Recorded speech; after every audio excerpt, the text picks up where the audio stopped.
இன்று வியாழக்கிழமை இரவு 7 மணி அளவில் கோவை செல்வபுரம் பகுதியில் உணவு பாதுகாப்புத்துறை அதிகாரிகள் 10,000 பானிபூரி அழிப்பு. தரை குவித்து வைத்திருந்த பானிபூரி குவியல். கோவை மாவட்ட உணவு பாதுகாப்புத்துறை நியமன அலுவலர் தமிழ்ச்செல்வன் தலைமையிலான அதிகாரிகள் கொண்ட குழு ஃபாஸ்ட் ஃபுட் ஸ்டால்களில் நடக்கும் தரமற்ற உணவு விநியோகம் மற்றும் தயாரிப்பை தடுக்க அதிரடியாக ரெய்டில் ஈடுபட்டனர். பானிபூரி விற்கும் இடங்கள் மட்டுமின்றி தயாரிக்கும் இடங்களுக்கும் சென்ற தயாரிப்பு கூடங்களின் தரம், தயாரிப்பு முறை, பொருட்கள் கையாளுதல் உள்ளிட்டவை குறித்து ரெய்டில் ஈடுபட்டு வருகின்றனர். நேற்று ஒரே நாளில் கோயம்புத்தூர் மாவட்டத்தின் பல்வேறு பகுதிகளில் 30,000 மதிப்பிலான பானிபூரிகள் பறிமுதல் செய்யப்பட்டு அழிக்கப்பட்டன.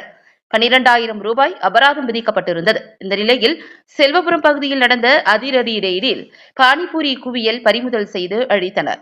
பானிபூரி தரையில் கொட்டி கிடந்த நிலையில் அதனை பார்த்து இதுபோன்று எங்கும் பார்த்ததில்லை என கடிந்து கொண்ட அதிகாரி தமிழ்ச்செல்வன் உடனடியாக அனைத்தையும் பறிமுதல் செய்து பினாயில் ஊற்றி அழித்தார். தரமற்ற எண்ணெய்களை பயன்படுத்துவது, கசடு வந்த பிறகும் எண்ணெயை பயன்படுத்துவது உள்ளிட்டவைகளை கண்டித்தவர் இதுபோன்ற நிலை தொடர்ந்தால் கடுமையான நடவடிக்கை எடுக்கப்படும் என எச்சரித்தார். பானிபூரி, அதற்கான ரசம், மசாலா உள்ளிட்டவைகளை உட்கொள்ளும் பொழுது உடல் சார்ந்த உடல் உபாதைகள் ஏற்படும் என தெரிவித்தவர் பொதுமக்கள் இதுபோன்ற உணவு பழக்கத்திலிருந்து விடுபட அறிவுறுத்தினார். பானிபூரி ரசம் உள்ளிட்ட மசாலா உடலுக்கு ஆபத்தை விளைவிக்கும். ஃபாஸ்ட் ஃபுட் உள்ளிட்ட உணவுகளை உட்கொள்ள வேண்டாம் என மருத்துவர்கள் அறிவுறுத்தி வரும் நிலையில் அடிப்படையில் மருத்துவரான உணவு பாதுகாப்புத்துறை நியமன அலுவலர் தமிழ்ச்செல்வன் அவர்களும் வலியுறுத்தினார்.